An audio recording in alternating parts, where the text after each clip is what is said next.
Hello, and welcome to the first episode of the Daily Dish with Pastapadre.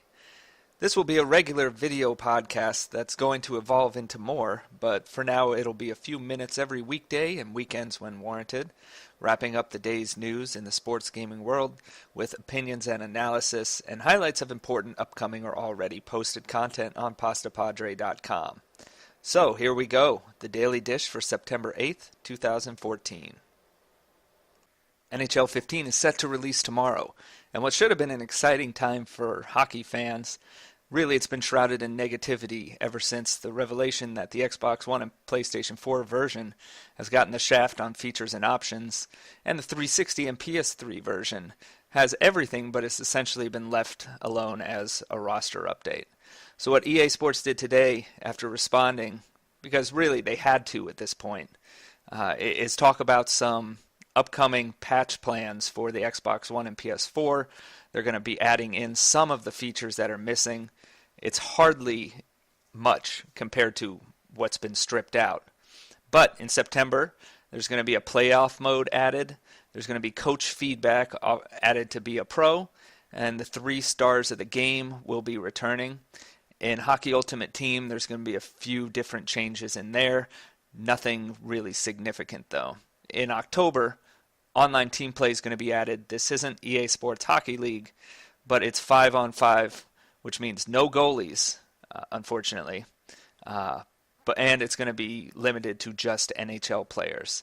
And then in October also, the draft is going to be added to be a GM mode, which it's insane to think that right now there's no draft in your be a GM mode. So, EA responded. And this isn't really going to cool anything down because it's not very much in the grand scheme of things. And they essentially tried to mislead and cover up until people figured out on their own that there was stuff missing. So they're not going to be able to get over that, and it's going to be difficult for EA to recover from that immediately or even next year. It'll be interesting to see where that goes. They also embargoed reviews. So there will be no reviews out until tomorrow afternoon. This is a typical tactic done to keep information from reaching people. But EA Access allowed everyone who had an Xbox One to jump in and see all that was missing, and so thankfully all that information got around. My new favorite activity now is reading responses to their Twitter and Facebook posts, especially the ones where EA acts oblivious to the situation. There's a recent one, catch up on all things NHL 15 with a trailer from last month. Yeah, that's not going to stir things up at all, EA. In news that will surprise probably very few at this point, NBA Live 15 is being pushed back, and the new release date is set for October 28th. That makes for a 3-week delay from the typical first Tuesday of October NBA release. The date appeared first on the official website for the game before being confirmed by EA Sports. If you remember, NBA Elite 11 and NBA Live 13 were both officially delayed until being canceled. It's hard to imagine a scenario where Live 15 gets canceled, however. It's basically a make-or-break year for the series. EA would rather dump the game and cancel the series later than not release it at all, which would bring an end to the series anyway. A delay here is not good for the series regardless. Moving it away from 2K15 doesn't help its sales potential, and claiming it's being done to allow for polish on the game is a bit misleading. The only reason EA would delay for 3 weeks is because something forced them to. They wouldn't do it as a strategical decision. 3 weeks is not going to make a poor or mediocre game a good one. 2K Sports today tagged a graphic onto the end of a teaser trailer for NBA 2K15, which finally lists out what exclusive content is coming to PlayStation.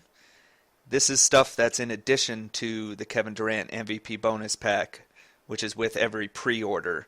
That's 5,000 virtual currency, which is $1 worth. Kevin Durant My Team card, 2 My Team packs, and believe it or not, a leg sleeve.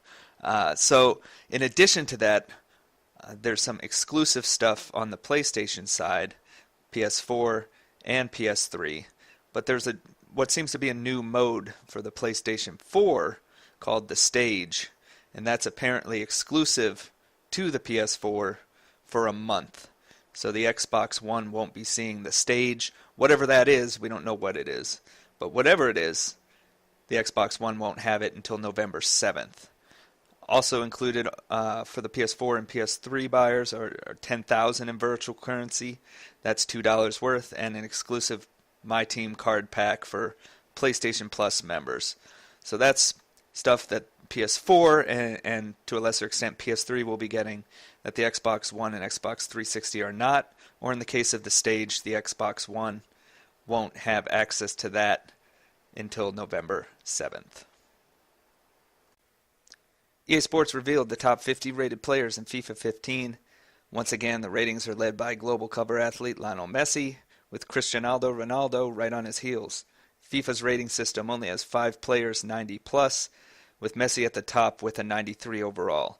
However, 45 players are rated 85 plus. The hope is to show separation with the individual skill sets and attributes instead of just in the overalls, and for the most part the series has been effective at doing so. The Madden NFL 15 Companion App has come out on iOS and Android, and despite EA making it seem like it was going to offer something worthwhile in terms of functionality relating to Connected Franchise and Ultimate Team, it's not worth your time downloading. It just redirects you to the various websites and other apps EA offers. So don't bother with it. Disappointing because a proper mobile hook into your Madden experience would be pretty great to have. Things I observed from the first weekend of the NFL season that aren't represented well or at all in Madden, besides karate kicking punters in the face. There needs to be game time decisions on players in Connected Franchise mode, where you have the choice to activate or deactivate them for the game. Cam Newton's status wasn't known until 2 hours before kickoff on Sunday. There should be players who aren't at 100%. No one in the NFL really is at 100% over the course of a season. But in Madden, they're always 100% or they're injured and out.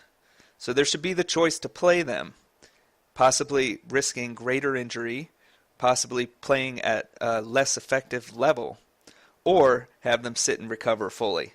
This would also force people to use some depth that they don't use now because the bottom of the roster is hardly ever a factor. Special teams also continues to be a huge deficiency in Madden. This is something clearly EA Sports doesn't really prioritize. They don't feel they can sell it. It won't be a back-of-the-box type feature to improve special teams. But it's really hurt the series over the years. On Sunday, there were multiple blocked kicks and punts. There was also a successful onside kick. And in Madden, none of these things are possible. Make sure to check out the latest Press Row Hangout, which features former Madden creative director Ian Cummings, who's now at a new studio, Zynga Sports 365, producing some sports games for mobile devices. The first one out of the studio is NFL Showdown. He's on to talk about that and the golf game that has Tiger Woods attached, which will be out late this year, next year.